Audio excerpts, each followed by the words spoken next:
You're watching the Highlight Zone with Wayne 15 Sports Director Glenn Marini. Local sports coverage you can count on.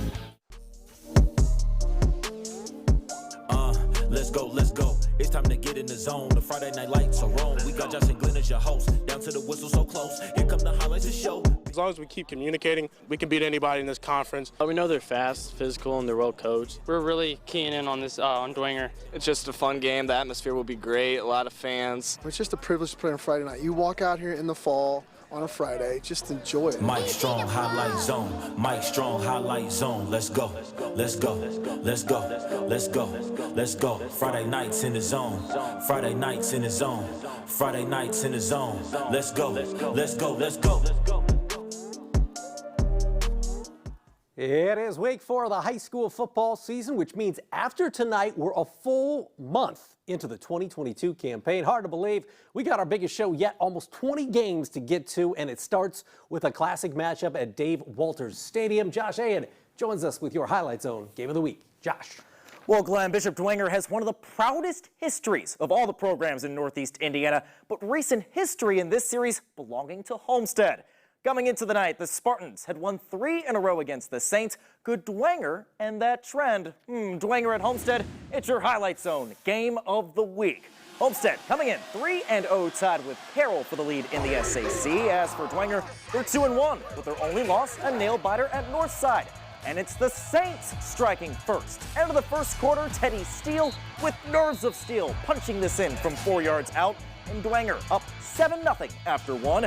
Second quarter, Saints on the march again, this time Tobias Tippmann scoring from 13 yards out, and Bishop Dwenger up 14-0 at the half. Third quarter, Homestead finally coming to life as Cam Johnson finishing off a strong drive for the Spartans, and it's 14-7 heading into the final quarter. Spartans looking to tie things up midway through the fourth. Peyton Slavin with a big-time fourth down conversion to Brett Fox, but the drive does stall in Dwenger territory, and Homestead having to rely on the leg of Nico Stavritis. He drills this 34-yard field goal to make it 14-10. Homestead's defense forcing a punt, and they're looking for another comeback win, but Max Carey carrying the defense on his back with that one-handed interception, and Dwenger coming out on top in this one, winning this one 14-10. We put in the work in practice, and it just worked out because we win the game in our practice. We don't win it in the actual game. I saw him go out deep. I had deep coverage, and no one's out there. I'm like, I'm going up for the ball. I was surprised myself. I'm like, did I actually catch it? I'm like, I got the ball in my hand, so it worked out in the end. Right there at the end, we got the We Believe chant going, and that was a play that we saw a couple years ago when they beat us in a similar fashion, and Max made a heck of a play. And it was ugly in the second half, but our resolve was there, and I'm so proud of everybody, but our defense stepping up like that. Norwell Dwenger is at Carroll next week. Glenn, take it away. Okay, speaking of the Chargers, just like Homestead, Carroll 3-0 coming into the night. Chargers at Northrop, first quarter action. Chargers doing business. Jimmy Sullivan to Camden Hirschberger with the good hands there. It's 14-0 Carroll. Now, I'm not sure any quarterback in the SAC is playing as well as Jimmy football. Yeah, it's Sullivan. This time using the legs to make it 21-zip. And you're going to see a little fancy action on the offense for the Doug Dinan Express coming up. Sullivan looking and evading the D and finding Nathan Starks, and watch Starks. Down the sideline he goes, and out of the pylon. That's a touchdown, folks. Carroll wins over Northrop 38-0. Chargers now 4-0. Zollner Stadium, Bishop Luers ranked 10th in this week's 3A state poll. The Knights taking on the Concordia Cadets. Picked this one up in the third quarter. Bishop Luers, Jackson McCullough with the interception. Now, he had a pick 6 in the first half. This one not quite all the way to the house, but he is out, or tackled rather, down at the 10-yard line. Later, in fact, 2 plays later, Charlie Stansky to Nick Thompson. Nick the quick with the touchdown. It's 35-zip Luers. They weren't done. After another Luers pick, Zomarion Jackson with the touchdown. Watch him lower the shoulder right here. As Luers wins big, 41-14. Snyder's defense pitching a shutout last week at Spooler Stadium. How would the Panthers fare against Southside at Jack Weicker Stadium? First quarter action, Snyder doing work. Kamari Juarez with the touchdown. It's 7-zip Snyder, and that would be a consistent theme. Snyder's offense taking control. Luke Halpert to Lincoln Firks for a touchdown. 14-0 Snyder. Cadrell Billingsley, you're going to see him catch a screen pass and go to the house wearing that vaunted #1 jersey for the Snyder Panthers. It means something. 21-0 as Snyder wins this one by a final of 42-0 over the Archers. Final stop in the SAC, Northside and Wayne, the Legends without standout junior Tay Johnson. Shoulder injury for Tay. Hope he is back soon. First quarter, Northside's Tristan Newsom with a fumble recovery for the men in red and black, but on the very next play, they give it right back. The football gods giveth, and they take it away. Darian Alexander recovers for Wayne. This one is 0-0 ball game after the first quarter. Second quarter, the offense starts to pick up for both teams. Bodie Dickerson using the legs, the QB keeper from 5 yards out, gets Northside on the board, 6-zip. Later, you'll see Wayne's Christian Trimble at quarterback looking for Jacob Sharon for a touchdown. Wayne takes an 8-6 lead, but this game really all Northside as the Legends take it 45-16. That is going to do it for the SAC, but coming up, we're talking NE8. Bulldogs standout Milan Graham and the Bulldogs, hosting reigning conference champ Leo. We're going to head to John Young Stadium for that. In the ACAC, Adams Central looking to stay undefeated on homecoming night at the landing strip. We've got West Noble at Angola. Busco at Eastside. We'll even head to Ohio for the battle of Route 49 between Hicksville and Antwerp. A full 13 games coming your way next in the Zone. Don't go anywhere. We'll be right back with more Highlight Zone. Hey, listen, they still don't believe. They still don't believe in Northside, man. Ain't no more moral victories. None. No more moral victories. Take care of business.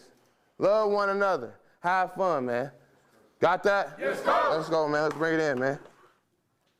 That was Northside head coach Ben Johnson. You're going to see more of him and the Legends Wednesday at 6 in the next Highlight Zone 2-minute drill. As for Milan Graham, well, defenses, they've seen enough of him already. The New Haven receiver earning scholarship offers from Notre Dame, from Michigan, Ohio State, and Alabama over the summer. Graham and the Bulldogs hosting the reigning NEA champs, the Leo Lions. Pick this one up, 7-zip Leo at the half. Third quarter, Donovan Williams winding his way into the end zone for a touchdown. It's a 7-6 lead for Leo. This one looking like it'd be back and forth, but Leo looking good right here. Aiden Mons with the short touchdown plunge. 14-6 Lions, and the Lions playing some pound ball. You'll see Max Leffler with another touchdown for the Purple Pride, and Leo goes into John Young Stadium and beats New Haven 28-12.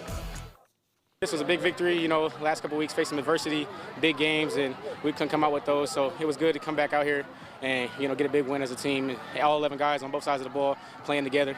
It's a great feeling after the way we played last week. It's a great way we all got to come together and play as a team and do our assignments, and we got the job done tonight. Great win for Leo. Hey, in Kendallville, East Noble coming off a 1-point win at Huntington North last week. The Knights hosting Dekalb. First quarter action, Michael Mosley moseys his way into the end zone for a touchdown. East Noble on the board first, up 7-zip on the Barons. Then you'll see Tyson Reinbold for Coach Amstutz punching this one in, and East Noble stakes itself to a 14-zip lead. Not so fast, says Tegan Irk. The DeKalb quarterback finds his big tight end, Derek Overbay, and Overbay is over and in for the touchdown. That makes it 14-7. Then in the second quarter, it's a combination so nice, they're going to try it twice. Watch Irk hit Overbay, and this is just beautiful football. But East Noble comes up victorious in Kendallville, 56-33. Bragging rights for the Highway of Vice Presidents on the line here. We're talking Huntington North at Columbia City. Colton Piper to Stratton Fuller, the sophomore stud with the touchdown. Fuller and the Eagles up 7-zip. Later, it's James Getz, and Getz gets his way to the end zone. It's a 20-yard touchdown, and the Eagles up 14-zip at home. You can bet Brett Fox was loving it. How about Piper to Fuller again? What a combination and what a catch from old number 43 as Columbia City wins this one 41-0. Last stop in the NE8, undefeated Norwell at Belmont. The Knights ranked 6th again this week in the 3A state poll. Norwell hitting them hard early and often. This is Klein Neuenschwander taking the handoff and going 50 yards. Little trickeration from Coach Gerber there to get the ball into Neuenschwander's hands. 7-zip, Norwell in the lead. Later in the first, Luke Graft. This guy's a stud. From 12 yards out, he's in. Graft, they didn't need him a whole lot. Went 6 carries, 83 yards, 2 TDs. Then you'll see the passing game. Leighton Bailey, the veteran QB, to Neuenschwander as Norwell no problem with Belmont. 48-zip at Bob Worthman Stadium. In the ACAC, South Adams ranked 3rd in the 1A state poll. The Starfires facing an improved heritage program, and you're going to see how improved in these highlights. Third quarter, Cole Meyer, touchdown. Heritage up 21-13 again in the third. All right, let's go to the fourth, and this was a shootout. Maverick Somerset of South Adams, and Somerset sets himself up for a touchdown. He's into the end zone. 21-19, though, Heritage in the lead after a failed 2-point attempt. Later in the fourth, Somerset again, he's in. Now it's South Adams in the lead, 27-21. Under 30 seconds to go in the fourth quarter. Heritage football. Can they do it? They can. It's Meyer to Adam Whitman for a touchdown with 29 seconds left. That ties it at 27 all. The PAT is coming. It could win it for Casey Coleman and company, and it does. It is good, and the Patriots shock the Starfires 28-27. They are partying in Monroeville tonight. Adams Central undefeated and ranked 2nd in the 1A state poll. The Jets hosting Jay County at the landing strip. First quarter, Keegan Bloom, and Bloom goes the dynamite. This kid is going to be one heck of a player. He goes 87 yards for the touchdown, and the Jets on homecoming night stake themselves to a 7-zip lead. How about the quarterback doing what he does? It's Ryan Black with the keeper from 12 yards out. Black leading the attack for a touchdown, and it's 14-zip AC. More where that came from. Gavin Cook stirring the pot. Cook scoots 54 yards for the touch. Adams Central no problem with the Patriots, 48-7, the final at the strip. Intriguing matchup at Fred Park Field. Bluffton hosting a Woodland team on the rise. Third quarter, Anthony Cruz cruising his way through the defense. That's a first down for Bluffton, who was leading 7-zip in the third quarter. Later on the drive, Braxton Betancourt picking up a first down for Coach Kunkel and the Tigers. And then you'll see the youngster, Kamel Moore, cap off the drive with a short touchdown to make it 14-zip. Woodland falls at Bluffton. Tigers 27, Woodland 6. Well, over the last few years, the NECC Small Division title is hinged on this game. We're talking Busco versus Eastside. First quarter action, Eastside. First and goal from the 7. Dax Holman says, I'll take all 7 of those yards. He's in, and it's a 7-zip Blazers lead. Busco. 4th and 6 from the 12. They go for it, but Eastside's defense bending, not breaking. They stop them, so they turn it over on downs, and Eastside takes advantage. Second quarter, Briar Muncie having himself a breakout season for Todd Mason's club. He gets into the end zone, and Eastside takes care of Busco with a huge matchup in the NECC Small Division, 28-6. Huge game in the NECC Big Division. Undefeated West Noble playing a very solid Angola football team on that Hornets fancy new turf, and Tyler Cole says, you know what? On this new surface, I can really scoot. Yeah, the veteran QB with the touchdown scamper there, and it's 6-zip Angola Hornets out of the gate. Later, you saw Cole with the feet. How about with the arm? Andre Tagliaferri with a great snag in the end zone. That's good football. 13-0, Angola in the lead. Second quarter, Fernando Macias would get the Chargers on the board here, but it's Angola victorious at home, 26-7 Hornets. Railroader country, Garrett hosting a Lakeland team that was coming off a 46-0 win last week, so playing good football. Now, Garrett was up 16-zip at the half, but this was a tale of two halves. That's Cam Malavan with a 10-yard touchdown run cuts it to 16-8. Fourth quarter now. Malavon with a 9-yard touchdown run to make it 16-14, so the Lakers posing a threat. Later in the fourth, more from Coach O'Shea's team.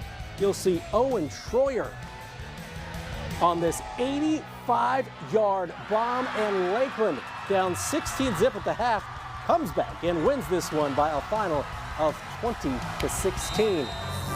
Hubert Klein Field, Prairie Heights playing host to Central Noble. Third quarter, Central Noble's Brady Morgan, the quarterback, looking, finding, it's a complete pass, but it's fumbled, and Trenton Daniels recovers for the Panthers, but the Panthers would not be able to score on the ensuing drive. Later in the third, fourth and goal for Central Noble, you'll see PH get the stop right there to keep him out of the end zone, but Central Noble goes on to win this one 20-zip at Prairie Heights.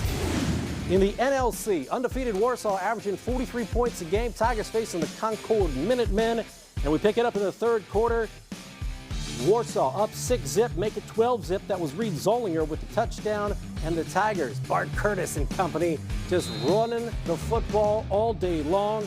Herman Flores Ortega with a touchdown, and Warsaw wins 19-zip in a slugfest. Final stop just across the border. We're talking Battle of Route 49, undefeated Antwerp hosting rival Hicksville. And it's Antwerp, well, they're undefeated for a reason. This is Reed Leakney with the touchdown, and the Archers up 7-zip in the first. You saw some offense from Antwerp. How about some D? Derek Hines creating all kinds of havoc in the backfield. Great sack right there. And then it's some offense. Carson Ultimus here at quarterback to Landon Brewer. Brewer, a heck of a basketball player. He's pretty good on the football field, too. It's a touchdown as Brewer weaves his way into the end zone, and Antwerp takes care of the Aces 41-6. Stay tuned. Peter Franklin Jewelers, Gem of the Night, next. It's Noble Nights, and there's more Highlight Zone coming after this break.